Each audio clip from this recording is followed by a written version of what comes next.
perguntou sobre a postura do cristão na sala de aula, diante de afrontas. A Bíblia tem vários textos do que você deve falar, explicando. O texto mais importante é 1 Pedro, capítulo 3, verso 15, que fala assim: estejam sempre preparados para responder a qualquer um que perguntar a razão da esperança que há em vocês. Então esse é o texto, mandato da apologética. Apologética é a defesa da fé. Então esse é um dos textos clássicos. Fala: santifique Cristo no coração e esteja preparado para responder quando alguém te perguntar. Agora, ninguém vai te ver no ponto de ônibus um dia assim e perguntar: ei, qual a esperança da sua fé? Não é assim. Ninguém nunca vai chegar para você. É gente que convive com você, é gente que está no dia a dia com você, que vai ver você de uma maneira diferente, porque você é diferente, e vai perguntar: peraí, por que você é assim? Qual a razão que você, todo mundo está transando, prostituindo e você não está? Por que razão você não faz isso? E aí a gente tem que estar preparado nesse momento de perguntarem para nós, de nos confrontarem. Tem vários outros textos que falam que a gente tem que ser sal. Sal, ele muda o gosto, ele transforma. Nós temos que ser luz, uma candeia, não debaixo da mesa, mas no lugar apropriado para brilhar. Então nós temos que estar nos lugares estratégicos para responder e falar. Bom, algumas coisas então na minha vida. Eu, quando era mais adolescente, estava aprendendo sobre filosofia, teologia, defesa da fé. Quando eu era mais novo, eu tinha uma postura mais aguerrida, mais agressiva. Eu gostava de enfrentar mais, de não deixar por menos. Eu não afinava, não. Então uma vez o professor falou assim na sala de aula: todo crente é burro. Eu estava na sala. Aí eu olhei para o lado e falei para ele assim: quem o professor falou? Aí ele falou: não, falou mesmo. Aí os caras já viram: não, ele falou que todo crente é burro. Não, ele falou isso. Aí, cara, Aí eu fico muito nervoso. Aí eu olhei assim, faltava 2 minutos para acabar a aula, acabou, eu falei assim: professor, acabou a aula. Eu falei: professor, não acabou a aula não. Aí eu assustou, eu já levantei. O senhor disse que todo crente é burro? Eu não entendi o que o senhor disse. Todo crente é burro? Peraí. Quer dizer então que Isaac Newton, que não falava o nome de Deus sem tirar o chapéu da cabeça, era um ignorante. Quer dizer que Henri Dunant, fundador da Cruz Vermelha, vencedor do primeiro prêmio Nobel da Paz, era um básico. Quer dizer que Martinho Lutero, que combateu as heresias e ignorância da Igreja Católica, as trevas, ele não servia para nada. Quer dizer que Cristóvão Colombo, que chegou na América e disse que foi guiado pelo Espírito Santo de Deus, é um imbecil. Quer dizer então que Joseph Sebastian Bach, que criou a música moderna e todas as partituras escrevendo no final somente a Deus a glória, ele não servia para nada. Quer dizer então que Cuvier, que Pasteur, quer dizer então que Tolstói, quer dizer que Dostoiévski, que disse que era um homem vazio do tamanho de Deus. Quer dizer então que Madame Cuvier, e comecei a falar, e comecei a falar, e o professor ficou olhando assim, a freira desse.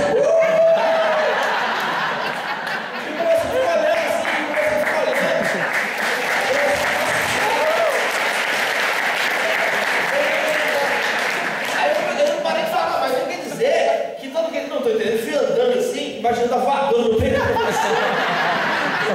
assustado. Não, eu não estou entendendo. Se o senhor não gosta de crente, tudo bem. Opinião sua. Não gostar de ter. Agora, ficar falando que gente é burro, não, aí é uma ignorância da sua parte. Por favor, fume seu cigarro lá fora. Eu fumar o cigarro fora, sabe?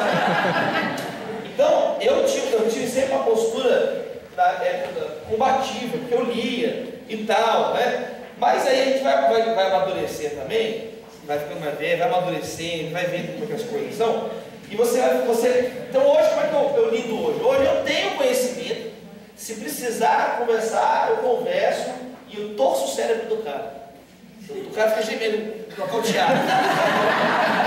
Eu deixo o cara nocauteado. Só que eu acho que isso não é tão necessário, eu acho que a gente tem que amar mais.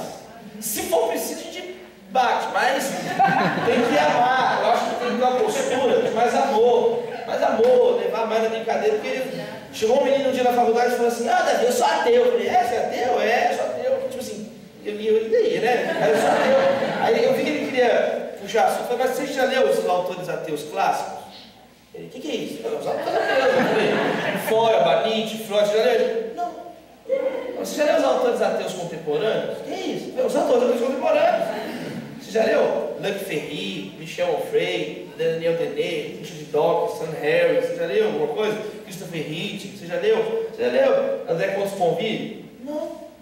Peraí. Você já leu os autores cristãos clássicos? Você já leu John Stott, Agostinho? Você já leu William Lane Craig? Você já leu C.S. Lewis? Não. Você já leu a Bíblia? Ele não. Peraí, você não é ateu, você é ignorante, é diferente.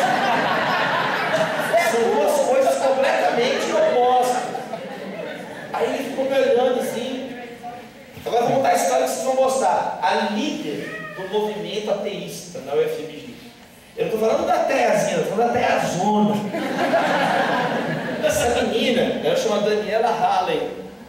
A Daniela Halley colocou um cartaz na UFMG assim: eu odeio Jesus, você também? Junte-se a mim.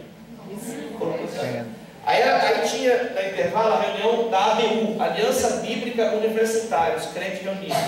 Ela fez uma reunião na frente, ela inventou a Aliança Secularista Universitária, um grupo para estudar ateísmo. Aí chegavam, os meninos ficavam estudando a Bíblia do grupo dos crentes, e ela ficava estudando nada na reunião dos ateus. Aí ninguém ia na reunião dela mais. Aí como ninguém ia, ela não queria perder o tempo, ela ia provocar os crentes. Aí ela chegava toda ateia e ficava questionando. Só que ela é muito inteligente, muito. Então as meninas lá que lideravam a reunião, a Renata e a Laís, né, ovelha nossa da igreja. Ela chega e fala assim: Davi, a gente não sabe responder as minhas vezes, vocês não vão nem saber. Vocês chegar no nível da cabeça que ela tem hoje, vocês vão ter que ter 2 anos para chegar onde ela está hoje. Então não discute muito o argumento com ela. Ame ela, foi o que eu falei para ela. Ame a Daniela, abraça a Daniela, fica com a Daniela, cuida dela, dá biscoito para ela. Aí a Daniela chegava e falei assim: faz oração. Manda mensagem para a mãe de vocês que é crente para orar na hora que ela chegar na sala. Aí fizeram um esquema. Nós estamos fazendo o documentário dessa história. Vai ser a premiere internacional no nosso congresso, que vocês vão no YouTube. Congresso Salva Vidas. Vai ficar no YouTube essa história. Aí o que acontece? Ela chegava na reunião, as meninas mandavam torpedo para a mãe. Mãe, ela chegou. As mães lá em casa: meu Deus, ela chegou. Aí a joelhada para lá. Abençoe a filha para ela ser humilhada lá. Abençoe. Aí a Daniela entrava, todo mundo começava a orar em casa, cantando por ela. Isso de verdade, essa história. Aí todo mundo orava. Aí orava. Aí o coração dela foi quebrantando. Um dia no meio da reunião ela falou: eu quero Jesus na minha vida.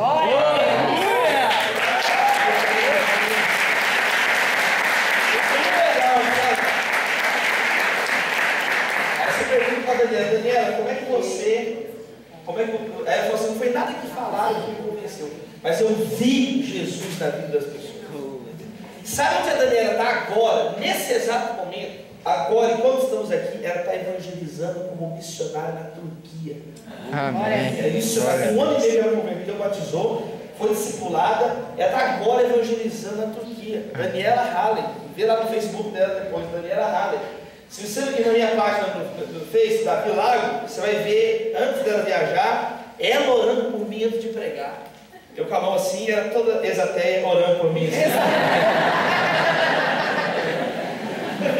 Então, irmão, eu acho que é isso. A gente vai vivendo cada fase um momento, né? De lidar com essa situação. Deus vai dando uma graça pra gente. E a outra pergunta, nem lembro qual era. A outra pergunta é do Mar Vermelho. Abriu? O que era a pergunta? Era do conciliar fé e razão. Eu não lembro qual que era a filosofia. Conciliar fé e filosofia? Não é bem conciliar, mas você teoricamente já respondeu as duas. Que a primeira é a sua posição como aluno, de debater com o professor. E a segunda, bem, eu esqueci.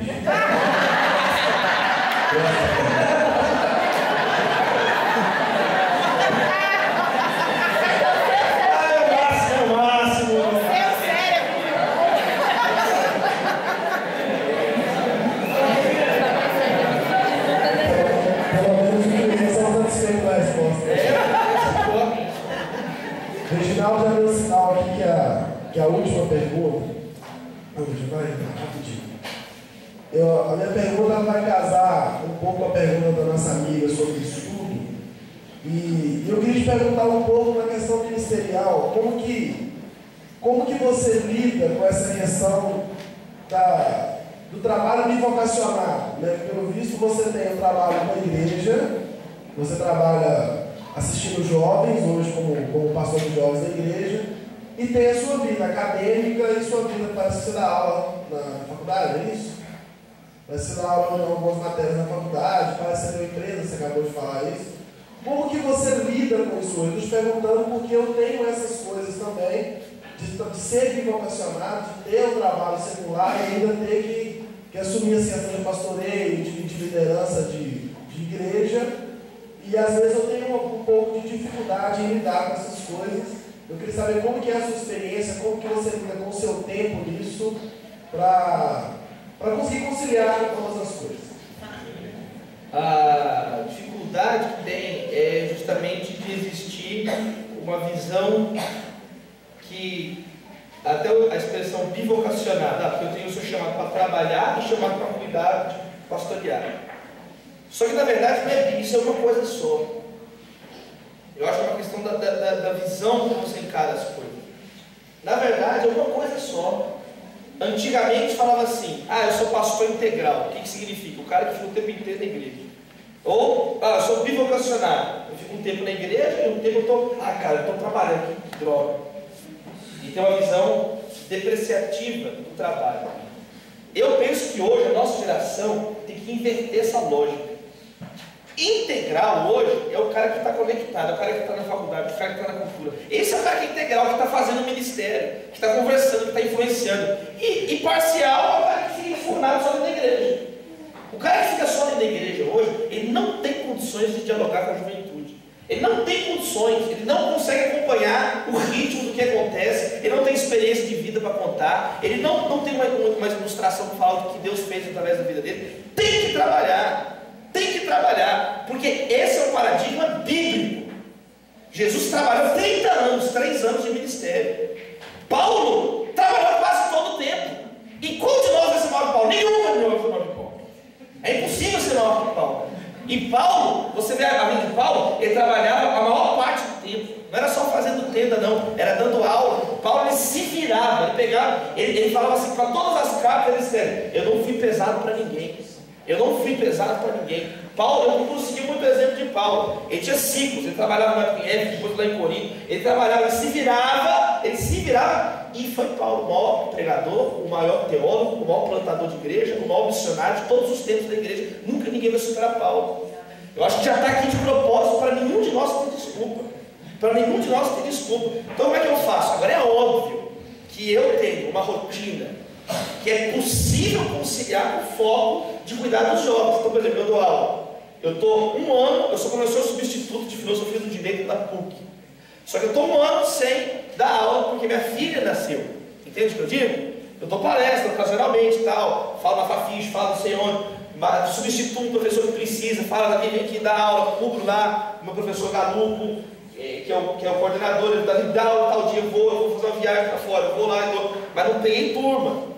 E a empresa que eu dirijo, que é na Savassi, aqui em Belo Horizonte, é uma coisa que é completamente, na questão do tempo, conciliável. Uma vez por semana eu passo lá, vejo as coisas rápido e resolvo. Está dando uma ideia do que eu estou falando aqui, gente? Mas eu acho que é muito importante a sua pergunta por causa disso, que ela ajuda a gente a entender isso. O seu estudo é para a glória de Deus, o seu trabalho é para a glória de Deus.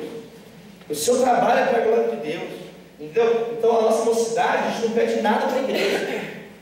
A gente viu que levanta o dinheiro, eu queria colocar luz lá um dia. O pastor já falou: se vira, eu me viro. As luzes legais, assim, a gente mesmo foi, alugou, fizemos vaquinha, nós não pagamos, a gente mesmo se vira e paga, para tirar aquela cultura de ficar só pedindo coisa dos outros.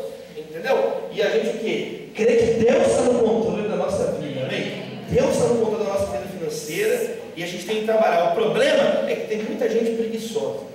O menino falou comigo: pastor, eu só não morro de preguiça porque eu tenho preguiça de morrer. Eu falei: gente, o problema é um monte de moleque preguiçoso, sabe? Com 25 anos de idade, acorda meio-dia, ainda grita: mãe, cadê meu Todd, mãe? Cadê meu quick de morango, mãe? Eu falo com os meninos andando com o lençol pela casa, 2 da tarde, arrastando o lençol. Mãe, o que é isso? Você acha que é preguiça de te levar pro sofá? Eu acho que a gente tem que trabalhar mais. Olha qual que é a realidade. Um monte de gente, tem gente que tem mais preguiça que o cara que fez a bandeira do Japão.